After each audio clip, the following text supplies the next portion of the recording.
Welcome to John Redmann, Power of Attorney, the show that aims to empower you through knowledge of the law. I'm John Redmann. And I'm Shauna Sanford. Welcome to the show. The Orleans Parish Municipal Court. Sure, you've heard of it. Perhaps you've been there, but how much do you know about the inner workings of that court system? It has come under scrutiny, but the judges have been praised for how they handled misdemeanor cases, how they've helped reduce the caseload at criminal court, are moving cases through more quickly, and convicting more defendants. Municipal Court is the focus of today's show. It's a type of court you'll find in big cities across the country, and New Orleans is no exception. Today we're glad to have Chief Judge Desiree Charbonnet on the show to help us talk about the need-to-knows of municipal court. That's right. Well, what can you expect when going through municipal court? What tools are available if you can't afford legal counsel? Judge Charbonnet will answer those questions and many, many more when she joins us in just a few moments. But, John, why don't we sort of get the ball rolling here and tell us a little bit about municipal court. What is municipal court? Municipal court is a specialized court. It is one that is basically for the city of New Orleans. That is, the New Orleans Municipal Court is for the city of New Orleans. It is one that has concurrent jurisdiction with many things that can be tried in the district court, the criminal district court at the corner of Tulane and Broad, and it handles misdemeanor cases. That is generally, a misdemeanor is generally a crime that is punishable by up to 6 months jail time, but it also handles cases that involve other municipal ordinances, noise ordinances, domestic disputes, all kinds of things that can be misdemeanors, can be crimes, but can also be things that are, such a mixed bag. And I look forward to having Judge Charbonnet talk about that with us. Also, I wanted to explain briefly, municipal court fits into the system under the rubric of criminal cases, not to be confused with our special system in New Orleans, where we have civil court, which is just down the street, which handles civil cases, divorces, car accident cases, breach of contract cases, where nobody's going to jail, win or lose, but somebody might be winning some money or getting no money if they lose their case.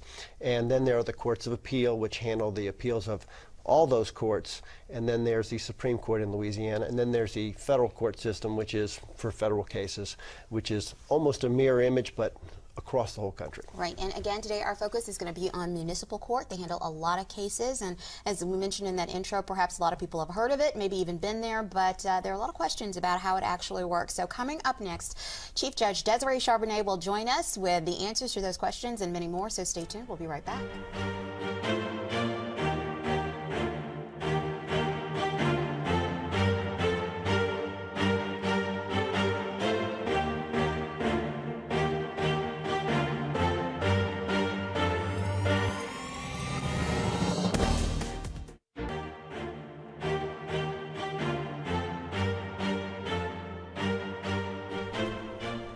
Hello everybody and welcome back to the show. Well, today we give you a closer look inside Orleans Parish Municipal Court and some important information to help you navigate the court system and better understand how things work there. Chief Judge Desiree Charbonnet has been on the bench for more than 5 years, and she joins Power of Attorney today to share her experience and her knowledge. John, we have lots to get into, right? Absolutely. Judge Charbonnet, thanks so much for joining us.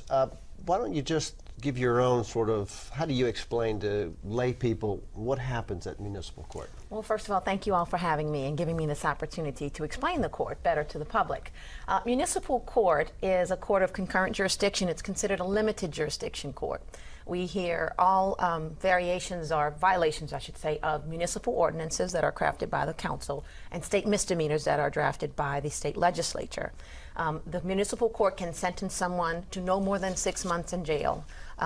So that is the maximum penalty in terms of a jail sentence. If that case were in felony court or criminal district court, obviously as a felony it would be, the sentences vary, but can go obviously to life and death, unfortunately. But so municipal court originally only dealt with the municipal ordinances. And not until about 2 years ago, when the DA, Leon Cannizzaro, envisioned our court as the misdemeanor court for the city, did he bring the cases from criminal court over to our court. So we have taken on about 40% of criminal court's docket.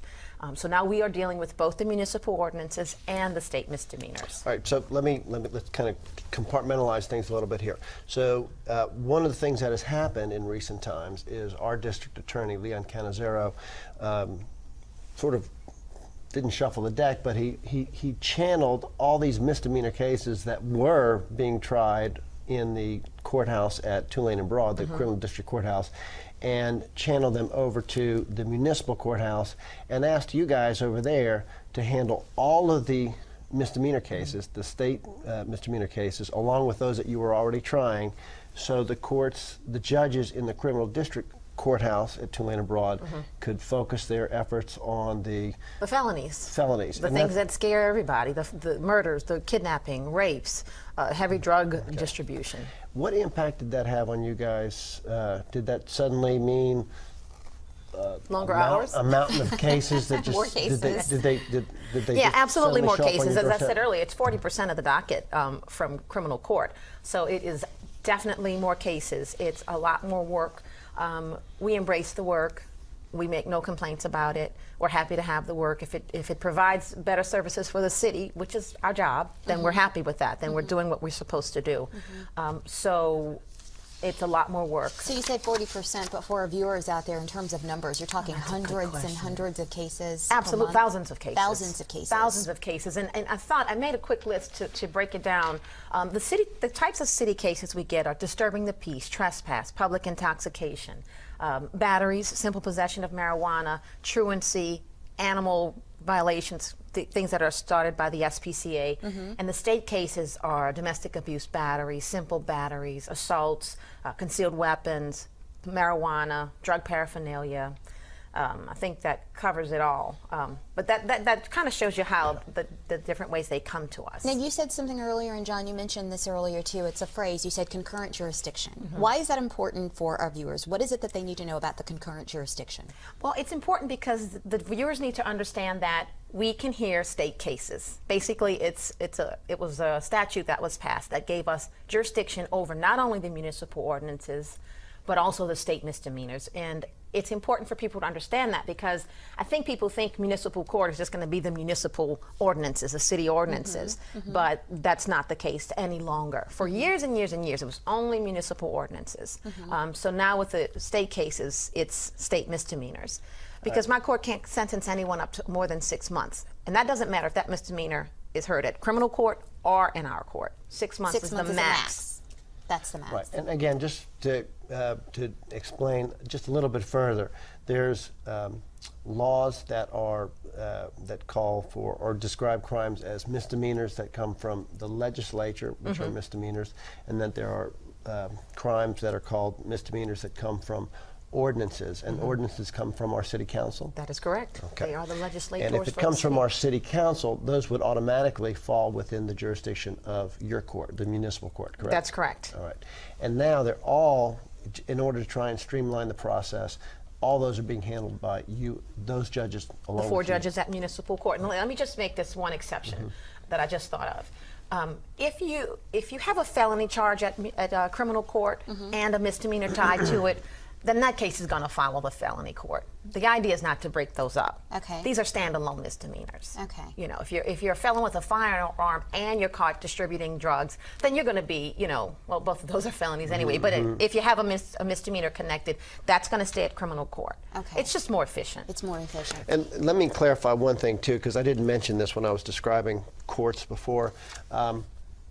Children, they don't go into your court automatically, and in the scheme of all the courts, criminal court, if you're a child, there's something called juvenile court. That's How right. does that relate to your court? Anyone under 17 goes to juvenile court. Once you turn 17, as some people refer to it as, you're in big court. So once you cross the line over 17, you're in big court. You're treated as an adult in the eyes of the law. That is Or an correct. adult. That is much better said than what I just said. Well, no, You know, but Shauna, you're saying it in normal speak. I'm saying it in the well, lawyer sometimes speak. at court I have to use normal speak based on who I'm talking to, Well, of unfortunately. course, You're but about we to want make to another communicate point, that. yes. Yeah. Well, Go you had ahead. asked me how it changed in the volume, and I wanted to give you a picture of the court and how it changed. Before the state misdemeanors came over, we had one prosecutor that was a city prosecutor, all right? A city attorney prosecutes city ordinances or violations of those ordinances. Then we had a domestic abuse, sort of a part-time person. They didn't come to court every day, but they would prosecute the domestic abuse charges that came under the city ordinance. Since that has changed, we don't get any domestic abuse city charges. We still keep that one prosecutor for the city ordinances.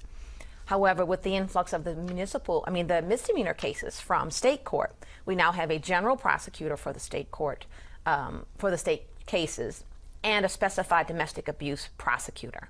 So a court that had 2 now has 3 prosecutors, and these state prosecutors are full-time prosecutors. So they are very aggressive about their work. They're very committed to their work. That's not to say the city attorneys were not, but they are part-time. So it's a little bit different, and it has changed the whole makeup of the courtroom in terms of the everyday process and the way cases flow. It's a lot. Well, in fact, you've been praised really for how quickly you are moving the cases through. So kind of give us some idea of the sort of the timetable for these cases. And I know that each case is different depending on, what's going, but just sort of, an idea.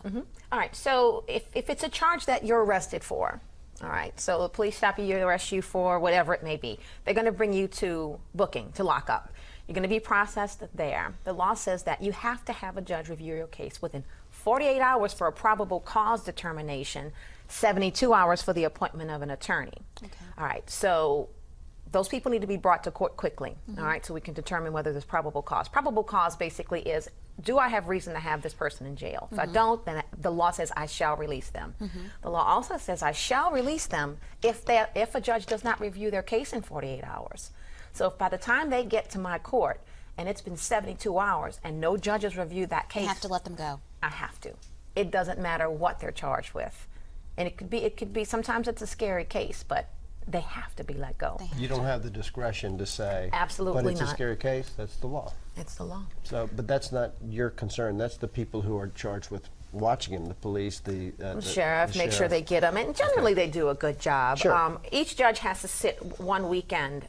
Each of the 4 judges at municipal court go to lockup every weekend. We rotate so that we will have reviewed them over the weekend, because that's that time period where if you get arrested on Friday and you don't get to court until Monday, you're way beyond the 48 hours. So we go in on Saturdays and we'll review the cases. So getting back to court. So now you're brought to court, and you're going to be appointed a public defender. Everyone who's arrested is represented by a public defender. Every person, no matter your status. Every person in an orange jumpsuit. The assumption is they cannot afford an attorney, so it's assumed that they need a public defender at no charge unless they say, my lawyer's coming. That's right. So do you John have to Redmann's on his way. He represents me, Judge. Well, we're going to pass on you until your attorney shows up. Oh, okay. And then, because some people have lawyers. Right, Our family right. members have called lawyers to come and show up at arraignment. Right.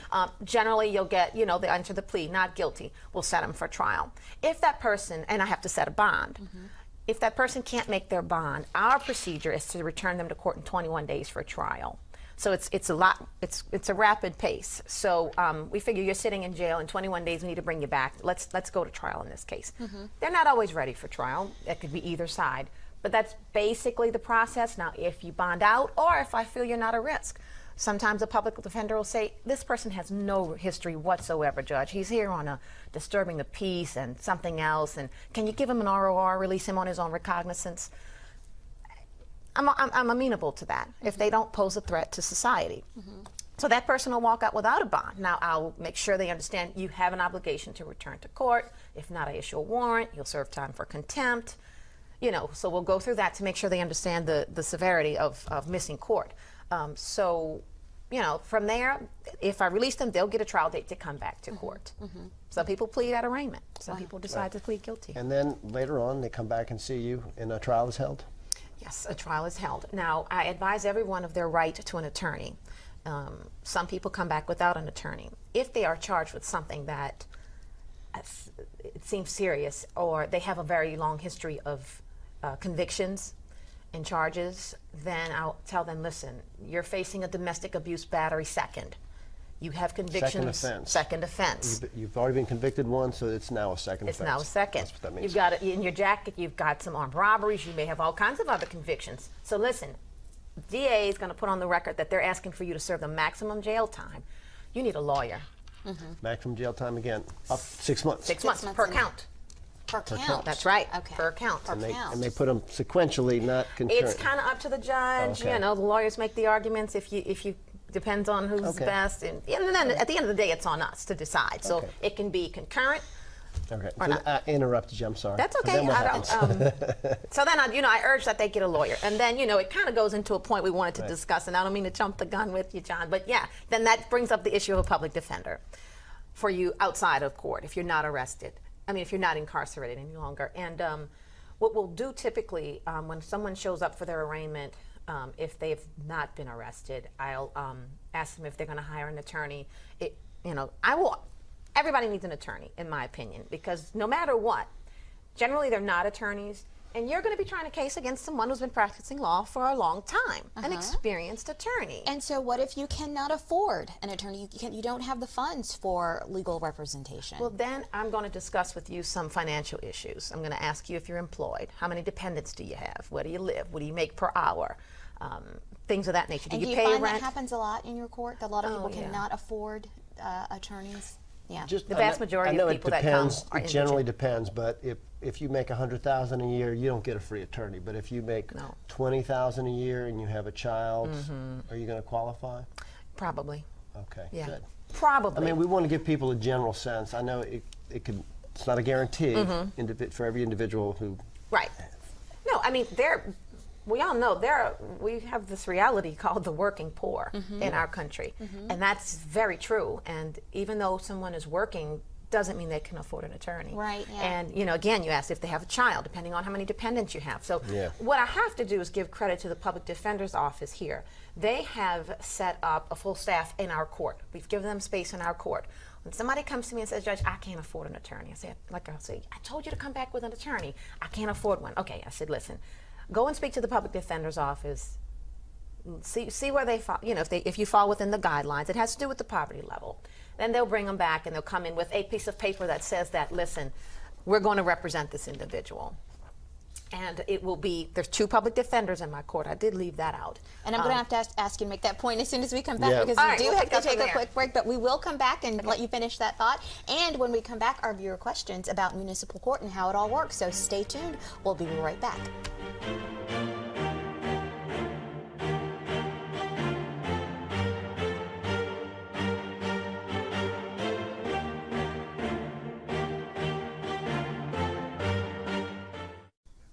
Well, welcome back to the show. All week long, we've been getting great questions from our viewers on Twitter, on Facebook, and in our inbox. And remember, you can send in your questions at any time. We have some good ones, so let's get right to them. Judge Charbonnet, you up for it? Yes, ready to go. All right, well, here's our first question from a viewer who says, what happens if I miss my court date? Well, it's very simple. If you miss your court date, a warrant is issued for your arrest. And that's it. That's it. It's just that simple. It is just that simple. I'd add to it, if you're aware you missed your court date, probably it's incumbent on you to contact the court, explain. Hopefully you have a good explanation what happened. If your car broke down, if you were sick, hopefully you can get a doctor's note. Yeah. And don't have them come looking for you. Better to have you go looking. Looking to for them. them. Before we get to our Well next said. question, you were in the middle of finishing up an answer about public defenders, and you mentioned you really want to give them some credit because they have a heavy caseload, not a whole lot. Yeah, they Not a lot of funding. No, they don't. From what I understand and from what they tell me, I have my own funding battles I have to fight for municipal court, so I'm not as aware of the details of theirs. But they represent. First of all, we all understand that we have a lot of poor people in this city, unfortunately, and a lot of people who are poor find themselves in the criminal justice system. They cannot afford an attorney. The public defender's office happily represents these individuals. They probably carry 2 to 3 to 4 times more cases than they should per lawyer. There's a standard, and I forget, they've told me the standard, and right now that escapes me, but one public defender in my court could easily be representing 15 individuals in one day. And the other one also. There's 2 assigned, and that's just in my section. Now that does not include that could easily just be the number of people incarcerated that they're just meeting and they're walking in the door. There's other people who have previously been qualified that are walking in court for trial. That then they have to also prepare for trial to represent them and defend them. They do excellent work to say that they have such a heavy caseload.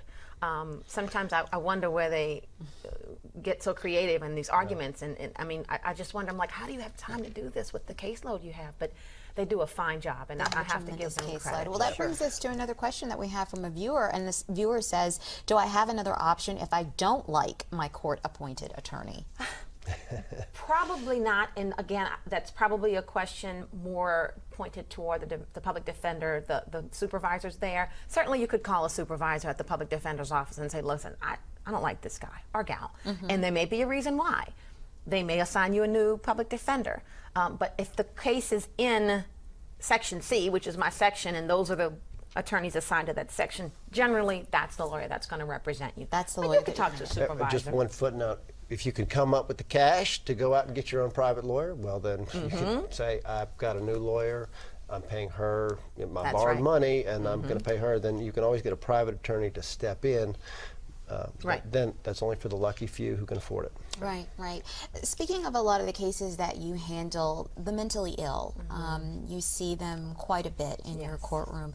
Can you talk a little bit about those cases and how challenging they are? You know, Shauna, you said it. Not only are they challenging, but they're disturbing because the mentally ill have nowhere to go. They often find themselves charged with disturbing the peace, obstruction of a public passageway. Sometimes it's public intox if they're drinking or using street drugs on top of the mental illness, trespass.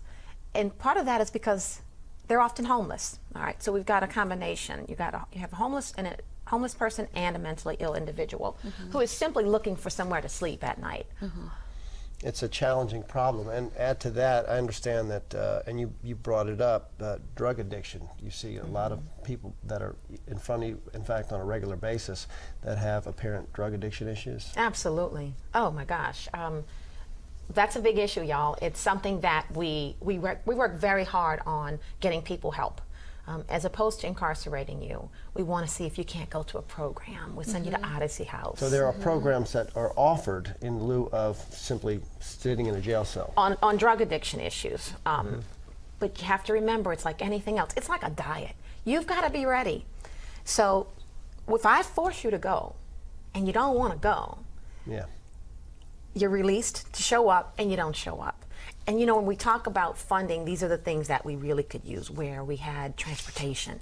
So I don't run the risk of releasing this woman who's on heroin, who I know if I release her to the street and tell her show up at Grace House tomorrow, she's going to be distracted. She's going to go back to her own neighborhood. She's probably going to get high again, and she's not going to make it to her check-in the next morning. So these are the little connectors to these things that I think would really help us have more success. If she could be picked up from jail, brought to the program, dropped off, made sure she's in. I mean, we have public defenders who actually pick up their clients to bring them to these programs, which at times I think is above and beyond. It's certainly above and beyond.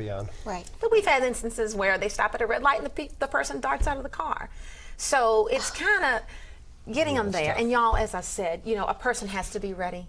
If they're not ready, they're not going to go. Right. Until they're tired and they're worn and they say, Judge, all right, I'm ready. And it is a cycle. It is a serious cycle that it's very hard to stop that cycle because there just really aren't a whole lot of resources available. No. And we talked about this earlier. You tend to see a lot of the same people over and over again, correct? We do. We see a lot of the same people over and over.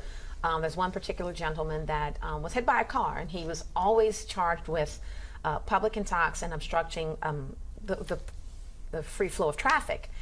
And I would always tell him, I don't want to use his name, but I would say, sir, you're going to get yourself hurt because you're weaving in and out of traffic and you don't have a steady gait. He's literally unsteady.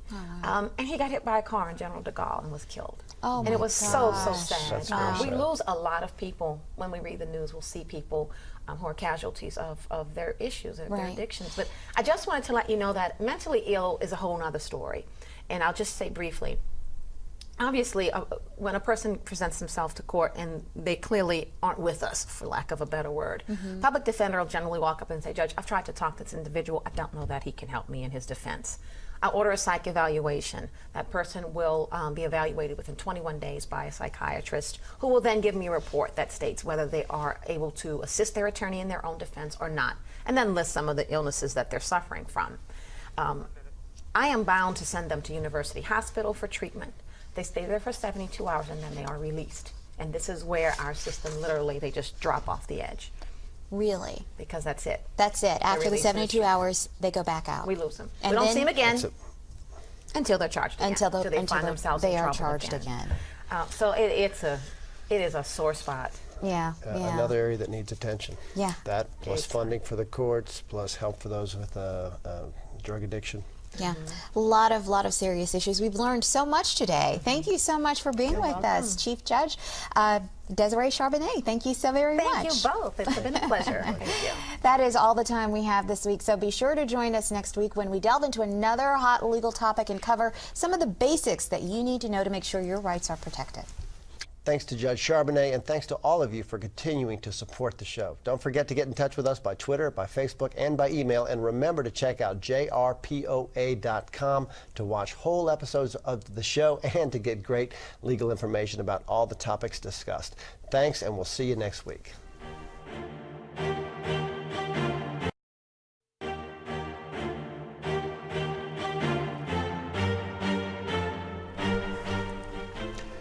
Welcome to John Redmann, Power of Attorney. This is a web-only segment. Thank you for joining us. My guest is Judge Desiree Charbonnet, Chief Judge at New Orleans Municipal Court. Judge Charbonnet, we talked in the TV show about various areas of concern where you see drug addiction, mental illness. One area I want to ask you about is the incidence of domestic violence. How often are you seeing people brought before you because of domestic violence charges? To be frank, John, way too much, way too often. It is very prevalent in our society, and not only in this city, but unfortunately overall. But I was having a conversation with my assistant district attorney who prosecutes solely domestic violence cases, which that should tell you something right there, that there's a specialized prosecutor. That's a red flag right there, isn't it? And she estimates about 100 cases a month for just her caseload. Now, There's 4 let's sections. define a case. That is, somebody is brought before you to be charged, or is it a case start to finish, or that includes a trial? What do you mean by that? Well, a case is a charge. I guess in this case, when we're talking about cases, we're talking about how many new charges per month All right. is brought to her. That's a lot. Yeah, that's a lot. You're one of 4 judges Correct. in municipal court. So if your load is about the same as everybody else's, it's a random allotment, Correct. right? That means cases end up in your court or just as easily or randomly end up in front of another judge. She probably has 100 in front of each of the others, so that's 400 Right. new domestic violence charges. Now, she is only assigned to my court. There are 4 overall at municipal court. So there's 1 specialized domestic violence prosecutor for each section. So that's 100 in my section. Yeah. So that's 400 a month in All the right. court overall. Okay, so, and these are the people who have actually been charged, cited, and who are now actually being Facing a charge. provided an attorney. Some people have their own attorneys, Some people do. and there's a little bit more on top of that. Yeah. Well, if they cannot afford an attorney under the United States Constitution, you have a right to an attorney. So they'll be interviewed by the public defender's office to see if they meet the minimum standards for qualification by them. Ultimately, it's the judge's appointment of that public defender to the individual, and once they've had the preliminary interview with the public defender, we'll pretty much follow up and appoint Right. the public A defender. lot of people have an idea what domestic violence is. In your world, in the world of a violation of a law that leads to somebody standing before you, define what is domestic violence. Well, it falls under domestic abuse battery. It is the unauthorized touching of another, if you go back to our law school days of what a basic battery is.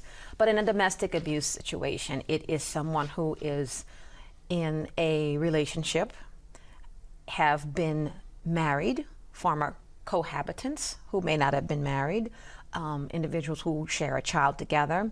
So you've got to have some type of a relationship. Family type relationship. That's right. Boyfriend, girlfriend, boyfriend. In other words, the relationship doesn't have to be a heterosexual. Is that a fair statement? Well, I'll say this. Under the municipal ordinance, it is defined, it is clear that it can be a homosexual relationship. a little more blurry where the state ordinance comes in. Okay, all right. Both of those can be The are state sent to statutes. you, though. Yes, both of those can be brought to me, and we deal with them the same. Okay. The standards of proof are the same. We don't look at the cases any differently.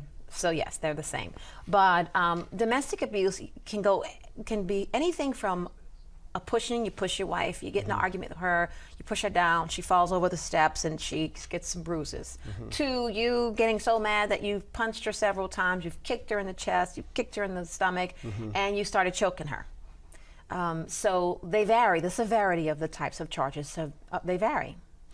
Charges also, domestic abuse, does that also include abuse by a parent on a child? It does, and again, interestingly enough, the municipal ordinance is much more clear about that. It definitely includes those things. It is very specific about any family member within the household. So it's actually, it covers more individuals, the municipal ordinance does. Okay. Yeah. Now we look at the case even more with more of a stern eye if a child is present. Right. Because unfortunately, I do believe that a lot of the ways that people grow up and resolve disputes is how they see them handled at home. Right. So if you grow up in that environment. That's how the cycle continues. Yes. If many abusers were children of parents who abused them, or parents who abuse, or one parent that abused the other. And that's what the science has shown for years. So tell us, how often are you seeing these types of cases? Oh gosh, You said you got plenty in your courtroom. Plenty in my court. You know, you're seeing repeat offenders quite often. The other day I had a gentleman who was on probation with me for the first charge, and then he picked up a new charge already. I mean, before he even was reset to check in with probation, he picked up a new charge. So now I have a probation hold on him. The sentencing varies. I don't know if you have an interest in that. He's in jail. Yeah, well, no, he's out. He's out, but he's got time hanging over his head. And this is one of the requirements of probation. I'll sign a protective order that says you can have no contact whatsoever with this individual with whom you've had this situation. Depending on if you deserve a chance to be out of jail, you'll probably be ordered to attend no abuse counseling classes. It's 26 weeks of classes. That's half a year. So I try to make people aware right at the very beginning. You understand that you have to, this is serious. You've got to go to these classes. You cannot contact this individual. Not direct contact or third-party contact. You can't have somebody else call her and say, listen, tell Susie to drop the charges. Can't have it. That's still a violation. So they'll be on probation, active probation, because they check in with their probation officer every 30 days. They bring proof to the probation officer that they are continuing to go to these classes. Let's change the focus, because Sure. we are unfortunately on a limited time frame here. The victim's rights. From your perspective, the victim is going to be required to testify. You know, that's something I struggle with, and myself and my ADA who prosecutes the DV The cases. assistant district attorney. The correct? assistant, excuse me. Yes. Well, most people know what that means, but I Yeah, wanna no, make you're sure right. we It reach as needs to many be people as we clarified. can. Victims are a huge part of her problem with prosecuting her cases, because quite often the victims don't want to come to court. There's several factors. To be honest, sometimes it's, well, maybe it didn't happen like I said it, and they don't want to go to court. More often it's fear. Absolutely. It's fear of making the aggressor even more mad with me when I show up for court. So my assistant district attorney always asks me to issue warrants for the victims if they don't show up.